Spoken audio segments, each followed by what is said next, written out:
Cuba kita renungkan balik ya tuan-tuan dan puan-puan. Apa yang kita miliki pada dunia hari ini adalah satu keadaan yang penuh dengan persoalan-persoalan yang tak jelas hujung dan pangkal dia. Jadi hari ini saya nak bercerita tentang satu kisah yang sentiasa menjadi bual bicara kepada semua pihak berkaitan tentang akhir zaman, iaitu Imam Mahdi. Jadi tuan-tuan puan-puan pun pasti inginkan pencerahan lagi tentang kisah Imam Mahdi yang telah menjadi topik yang sangat besar di akhir zaman ini.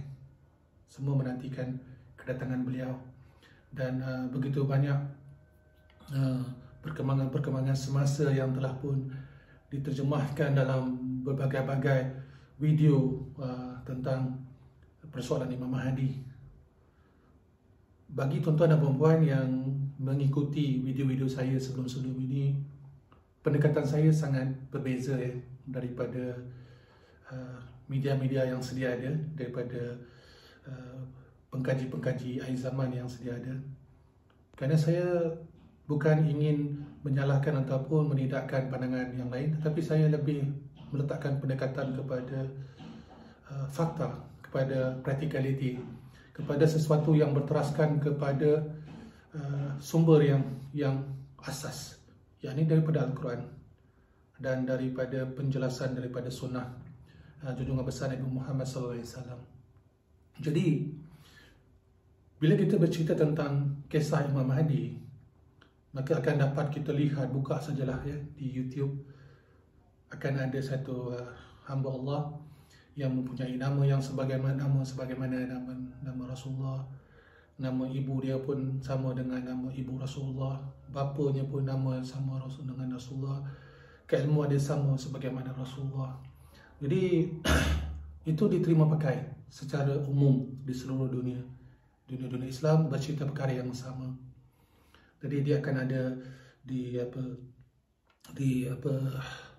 Bai'at di Mekah, ya, di Madinah akan ada progres-progres pembangunan dan sebagainya. Jadi itu tidaklah menjadikan satu perkara yang saya perlu kupas lagi, kerana itu dah menjadi kupasan yang kerap diulangkan daripada semua peringkat ya. Mereka-mereka yang dikatakan ahli dalam kisah-kisah yang sedemikian akan sentiasa mengulang hadis-hadis sedemikian, bercerita tentang kisah-kisah demikian. Tapi saya nak mengajak tuan-tuan dan puan-puan untuk membuka ruang yang lebih besar, membuka ruang lebih jauh daripada apa yang dah dihidangkan di hadapan kita, apa yang kita nampak, bukan apa yang sekadar yang tersurat, tetapi yang tersirat, ya, tersirat di sebalik apa yang disampaikan tentang kisah Imam Mahdi. Dan itu saya sentiasa melihat perkara yang tersirat di sebalik sesuatu yang tersurat, kerana Allah jadikan setiap satu itu berpasang-pasang. Bagi mereka yang mau berfikir, maka banyak perkara yang dapat kita lihat di setiap sesuatu yang kita lihat dengan mata kasar. Ada maksudnya di situ, ada makna yang akan memberikan kita satu nilai tambah kepada tujuan kenapa ada perkara tersebut. Contohnya kenapa daun contohnya berwarna hijau, kenapa tidak warna merah ke contohnya. Ada daun-daun yang merah, tapi majoriti daun-daun yang kita lihat adalah warna hijau. Begitu juga kenapa kita lihat adanya proses daripada proses benih, dari tumbuhan sampai jadi bunga, buah, ya. Semua ada peringkat-peringkat proses. Jadi setiap satu tu ada sebab dia. Jadi kita sekadar ambil buah kita makan, tetapi pernah tak kita terfikir bagaimana proses itu berlaku? Maka itu konsep yang saya nak bawa kepada tuan-tuan dan puan-puan, kerana saya ingin melihat proses, bukan sekadar jawapan hasilnya, buah mangga, tapi kita melihat bagaimana proses buah mangga itu berlaku daripada peringkat benih, bagaimana ia sampai peringkat berputik dan sampai ia dapat menjadi ranum dan boleh dinikmati rasanya oleh sesiapa sekalipun atau haiwan sekalipun. Maka persoalan Imam Mahdi bagi saya adalah persoalan proses, bukan persoalan pada hasil dia, tapi proses dia. Bagaimana proses ia berlaku, itu yang kita kena lihat, baru kita dapat memahami perjalanan dan kisah Imam Mahdi di akhir zaman. Kalau kita dihidangkan dengan perkara ini berlaku, ini berlaku, ini berlaku, maka kita tidak ada satu proses lagi untuk mencari macam mana ia berlaku. Kita hanya didedahkan, okey, dia begini, orangnya begini, maka kita tidak dapat lagi cita rasa yang sebenar. Bagaimana itu berlaku? Kenapa itu berlaku? Dan daripada situ akhirnya kita malas berfikir. Kita tidak mahu lagi berfikir. Kita serahkan semua persoalan berfikir itu kepada mereka-mereka yang kita katakan ahlinya. Sedangkan hidayah itu milik Allah. Allah yang akan memberikan pengetahuan kepada sesiapa yang dia kehendaki. Dan sesiapa yang dia kehendaki itulah mereka-mereka yang berusaha untuk mencari jawapan kepada apa yang ingin dia ketahui. Maka di situ datang persoalan-persoalan dalam diri kita tentang apa yang kita nak. Apakah tujuan kita hidup? Apa tujuan kita bekerja? Semua ada sebab dia. Maka kenapa kita biarkan persoalan yang sangat besar tentang akhir zaman, tentang Imam Mahdi untuk orang lain memikirkan kepada kita? Bukankah Allah memberikan kita akal fikiran? Dan Allah berikan kita Al-Quran. Dan Allah telah letakkan posisi para rasul hingga kepada Rasulullah SAW kepada kita. Untuk kita menterjemahkan realiti kehidupan kita, cara hidup kita. Jangan kita tersilap. Maka apa yang kita lakukan dalam kehidupan kita di akhir zaman pada hari ini, jangan kita tersilap. Menafsir sesuatu berdasarkan apa yang orang tafsir. Tetapi menafsir setiap sesuatu itu berdasarkan Al-Quran. Maka kita buka Al-Quran, kita rujuk, kita baca sirah Rasulullah, kisah-kisah perjalanan Rasulullah, baru kita dapat faham. Kerana dah diberitahu, nama dia sama, bapa dia pun nama sama, ibu dia nama sama. Kenapa? Kenapa tak bertanya soalan itu? Kenapa terus kita terima saja? Adakah saya kata salah? Saya kata salah. Saya kata proses dia. Kenapa kita terus terima? Tidak bertanya pada diri kita, kenapa sama ya? Kenapa nama ayah dia sama ya? Kenapa nama ibu dia sama ya? Kenapa ilmu dia sama ya? Kenapa? Maka daripada persoalan kenapa itulah akan membuka begitu banyak pintu-pintu pengetahuan, pintu-pintu ilham daripada Allah kepada kita. Tuan-tuan dan puan-puan, saya nak bagi satu contoh untuk tuan-tuan dan puan-puan fikirkan apa yang saya katakan ini. Kisah Rasulullah SAW. Apabila Rasulullah SAW dilahirkan atas sifat sebagai manusia di kota Mekah, kepada yang membaca hikayat perjalanan para rasul yang sebelum-sebelum itu, ada tak penjelasan bagaimana masyarakat pada saat itu tidak ada siapa menduga dan tidak siapa menjangkakan langsung bahawa utusan yang terakhir datang daripada bangsa Arab? Ada ke? Kerana semua meletakkan penjelasan bahawa Arab akan datang daripada Bani Israel, orang-orang Yahudi khususnya, ahli-ahli kitab khususnya. Mereka tak bercerita pun tentang bangsa Arab. Tak ada dalam senarai pun, tak masuk langsung pun dalam parameter. Inilah contoh kategori bangsa yang akan datangnya Allah utuskan Nabi Muhammad SAW ataupun utusan dia yang terakhir. Ada. Mereka berfikir. Dalam saat kita memahamkan realiti Nabi Muhammad SAW sendiri dizahirkan di kalangan masyarakat adalah daripada bangsa yang tidak ada dalam senarai pemikiran manusia pada masa itu. Bangsa Arab ada. Bangsa yang barbarik, dikatakan bangsa yang barbarian, bangsa yang kasar, duduk di padang pasir, tanah yang gersang. Tak ada. Kerana semua meletakkan satu penyataan, ramalan masing-masing, penjelasan masing-masing di kalangan ilmuwan yang ada adalah daripada Bani Israel. Maka apa yang nak saya tafsirkan, apa yang saya terjemahkan pada tuan-tuan dan puan-puan, tolong fikir. Persoalan Imam Mahdi sama dengan persoalan Nabi Muhammad SAW. Kenapa? Perkara yang sama pada hari ini, semua bercerita tentang Imam Mahdi adalah daripada bangsa Arab. Betul tak betul? Semua cakap benda yang sama. Cuba lihat perbandingan dengan kisah Nabi Muhammad SAW tadi. Siapa yang katakan Nabi Muhammad daripada bangsa Arab? Tak ada. Tak ada siapa menyatakan bahawa akan zahir akan zahir seseorang yang Allah utuskan kepada umat manusia daripada bangsa Arab. Tak ada. Kenapa? Perkara itu dinyatakan untuk kita faham apabila adanya Al-Quran. Sedangkan pada peringkat awal, zahir Al-Quran belum ada kan? Belum diturunkan lagi kepada Rasulullah. Belum. Jadi saya masukkan kat sini sebelum. Semua meletakkan bangsa yang lain, bukan bangsa Arab. Maka, boleh tak kita ambil pendekatan? Ini bukan nak bercerita tentang salah, betul. Tetapi bercerita tentang Allah berikan di sini. Ini contoh ya. Ini bukan nak suruh kata ketetapan, contoh. Jika itu kita ambil perbandingan, tak mustahil kan Imam Mahdi datang pada bangsa yang bukan daripada bangsa Arab. Apabila saya berkata begini, oh ramai yang tam, mana boleh macam ni Pak? Ini semua mesti bangsa daripada bangsa Arab aja. Sebab ini dah ada ketetapan begini, ini dah ada dia punya ketentuan dia begini, dah ada dalam kitab-kitab begini. Itu yang saya masukkan tadi, rujuk Al-Quran. Dan tuan-tuan dan perempuan katakan tadi, untuk kita berfikir secara universal. Kita lihat proses bagaimana Nabi Muhammad SAW sendiri daripada bangsa yang bukan dalam ramalan mereka.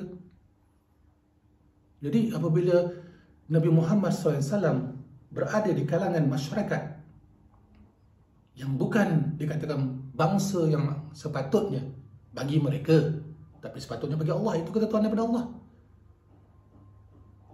Bagi mereka bukan bangsa ni, tetapi dia zahir pada bangsa yang tidak ada dalam senarai pun. Maka apakah masalahnya jika Imam Mahdi daripada bangsa yang bukan dalam senarai ramalan, penyataan dan ilmuwan yang ada pada akhir? Oh, tak boleh.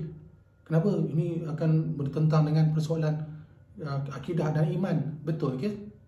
Mana dalam Quran mengatakan perkara sedemikian? Menyatakan kalau Imam Mahdi bukan daripada bangsa Arab, maka akan rosak iman kita. Maka sebab itu kita kena berpegang kepada realiti. Allah boleh memilih di kalangan sesiapa yang dia kehendaki. Maka saya melihat proses. Saya bukan melihat sesuatu berdasarkan ramalan. Proses itu mesti ada permulaan dia. Mana? Daripada Al-Quran. Tuan-tuan dan perempuan, biasa tuan-tuan dan perempuan mendengar begitu banyak pernyataan daripada ilmuwan-ilmuwan, mereka-mereka yang berkaji tentang Imam Mahdi akhir zaman. Akan datang begini, akan berlaku begini, akan berlaku begini. Dalam Al-Quran terang-terang Allah nyatakan dan Allah meletakkan satu ketetapan. Tidak ada sesuatu makhluk, tidak ada satu makhluk yang dapat mengetahui perkara yang gaib. Terang-terang Allah nyatakan. Dan tidak ada satu perkara pun yang boleh kita pegang kepada bentuk-bentuk ramalan. Oh, berlaku petir, akan ada satu keadaan kematian. Ada berlaku itu, ada gerhana akan menyebabkan keadaan satu keadaan yang akan mendatangkan musibah kepada satu masyarakat. Dalam Al-Quran jelas, jangan kamu berpegang kepada ramalan-ramalan, kerana itulah perkara-perkara yang syirik, yang menjadi satu perkara yang sangat dibenci oleh Allah Subhanahu Wa Taala, iaitu buat ramalan. Tapi kenapa kita berpegang kepada dia akan ada kat situ, ada kat situ? Benda belum berlaku lagi, tapi kita kata begini, begini, begini. Maka secara tidak langsung, bukankah itu ramalan? Tetapi kita boleh memahamkan daripada Al-Quran, kehidupan kita bukan ramalan, perancangan. Buat baik dapat baik, buat buruk dapat buruk. Itu terang-terang di dalam Al-Quran. Kalau kita ingin melakukan sesuatu, kita mesti ada sumber bagaimana kita nak lakukan perkara tersebut. Dan kita kena ada punca daripada mana ia akan kita laksanakan. Dan apakah matlamat yang kita akan capai. Maka dia ada perancangan. Bukan tiba-tiba berlaku tanpa ada perancangan. Oh, tiba-tiba turun daripada langit. Tidak. Ingat, tidak, Allah jadikan setiap sesuatu itu sia-sia. Dan tidak ada sesuatu itu berlaku tiba-tiba tanpa ada asbab dia. Mesti ada punca dia. Mesti ada permulaan dia. Maka tuan-tuan dan perempuan, kenapa kita berpegang kepada ramalan-ramalan? Kenapa tidak gunakan rujukan daripada Al-Quran? Apa yang telah disampaikan oleh Rasulullah SAW. Lalu bertanya kepada saya, mana ada cerita tentang Imam Mahdi dalam Al-Quran? Siapa cakap dalam Al-Quran tak ada cerita pasal Imam Mahdi? Baca betul-betul. Buka betul-betul, bukakan mata kita, bukakan mata hati kita, buka, mohon kepada Allah. Sangat jelas. Siapa itu Imam Mahdi? Mahdi itu siapa? Mereka yang diberikan oleh petunjuk oleh Allah Subhanahu Wa Taala, yang mendapat petunjuk. Maka yang mendapat petunjuk itu siapa? Rujuk dalam Quran. Siapa golongan-golongan yang diberikan petunjuk oleh Allah? Dan bila sebut imam itu, apakah maksud imam? Ketua kepada mereka yang mendapat petunjuk. Jadi proses-proses itu sangat jelas. Bukan meramal. Tapi kenapa kita meramal? Oh, dia akan ada dekat sini. Dia akan ada dekat Syria. Na'udzubillah min zalik. Saya menjauhkan diri daripada segala bentuk ramalan. Kerana bagi saya, itulah perkara-perkara yang sebenarnya dipesongkan oleh Iblis lanatullah, Dajjal lanatullah, untuk meletakkan posisi kita jauh daripada keimanan kepada Allah. Kerana Allah dah terang-terang cakap dengan kita, jangan kita meletakkan ramalan. Allah beri kita akal, fikiran, rujukan, lihat sunnah Rasulullah bagaimana dia melakukan tugasan. Bukan, oh sekian-sekian waktu dia akan ada, sekian. Tidak ada, tuan-tuan dan puan-puan. Kita buat baik hari ini, kita akan dapat pulangan baik. Itu janji Allah. Kita buat baik semalam, kita dapat baik hari ini, baik pada masa depan. Itu janji Allah. Kita lakukan keburukan pada hari ini, janji Allah, buruk kita akan dapat. Itu pasti, itu jelas. Dalam Quran ada. Tetapi sekian akan ada gini, sini akan dia melakukan. Siapa yang tahu? Siapa yang tahu apa akan berlaku besok? Siapa yang akan tahu apa yang akan berlaku pada tahun depan? Apa yang akan berlaku pada tahun depan, tidak ada satu makhluk yang tahu. Tidak ada satu makhluk yang tahu sesaat ke depan daripada saat masa ia wujud. Macam contohnya sekarang ni. Tanya saya lepas apa akan berlaku 10 minit akan datang, saya pun tak tahu. Kerana sesiapa sahaja yang mengatakan dia tahu, maka itulah golongan-golongan munafik, golongan-golongan yang telah melakukan satu perkara yang sangat besar dosanya kepada Allah, itu syirik. Maka cerita tentang Imam Mahdi, bukan minta tuan-tuan dan perempuan, proseskan kembali diri tuan-tuan dan perempuan. Ketepikan semua perkara-perkara syirik-syirik ini, kembali kepada Al-Quran dan Sunnah. Apa yang dinyatakan dalam Al-Quran, itu kebenaran. Apa yang dinyatakan dalam bentuk ramalan, ingat, hati-hati, itu membawa kepada kebinasaan. Waimah apa yang disampaikan dengan cerita yang baik sekalipun, dengan cerita-cerita yang dikatakan hebat sekalipun, jika ianya bertentang daripada apa yang telah ditetapkan oleh Allah Subhanahu Wa Taala, yang disampaikan oleh Rasulullah SAW kepada kita, maka ingat tuan-tuan dan puan, itu jalan kepada kebinasaan. InsyaAllah saya sambung lagi jika ada masa kelapangan ke depan untuk kita kupas sebenarnya kita berada dalam suasana apa. Kan Imam Mahdi pasti wujud. Pasti wujud dalam sifat sebagaimana yang telah Allah tetapkan. Cuma persoalannya, bagaimana kita melihat, bagaimana kita memahamkan atas apa yang patut kita faham. Jika kita hari ini belajar 1, 2, 3, 4, 5, maka kita hanya mengenal 1, 2, 3, 4, 5. Jika besok kita tambah, kita mengenal 1, 2, 3, 4, 5, maka kita ada 2 sebutan atas perkara yang sama, iaitu bahasa Inggeris dan bahasa Melayu. Dan begitu juga dalam bahasa-bahasa yang lain. Itu semua apa yang kita belajar. Tetapi bagaimana pula jika kita lihat di alam semesta, kita renungkan ke kiri, renungkan ke kanan, depan dan belakang. Banyak yang kita tidak tahu. Apabila banyak yang kita tidak tahu, rendahkanlah diri kita. Ingatlah, Allah Maha Mengetahui. Jangan kita sombong dengan apa yang kita tahu pada hari ini, kerana kesombongan itu pakaian iblis, laknatullah. Assalamualaikum, salam sejahtera daripada saya, Mas Abaya.